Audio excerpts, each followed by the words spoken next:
Uhlaleleni ungangeni kule channel ephethe indaba eshisayo.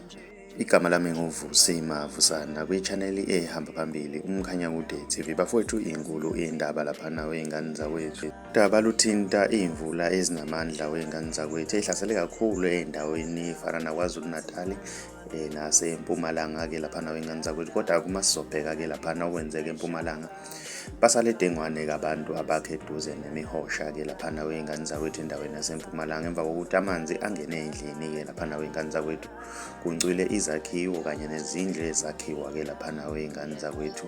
Kungabalwa iy'moto, umgwaqo namabhriji-ke laphana wey'ngane zakwethu. Kubukeka nje uhulumeni wey'ngane zakwethu kusamele asebenze kanzima wey'ngane zakwethu ukuthi khuculula lesi simo esidalwe yilo monakalo ey'fundazweni ey'ningi salapha eSouth Africa wey'ngane zakwethu. Mina ngiyafisa ukwazi ukuthi wena ngabe uthini okwakho ukuphawula ngalolu daba. Ake sidibane laphana kwi-comment section ngizwe ukuthi wena ngabe uthini okwakho ukuphawula. Uma umusha ngiyacela ukuthi wenze okulungile, ucinezele subscribe, ucinezele nebell ukuze uzothola njalo ama-notification uma siphosta ividiyo entsha.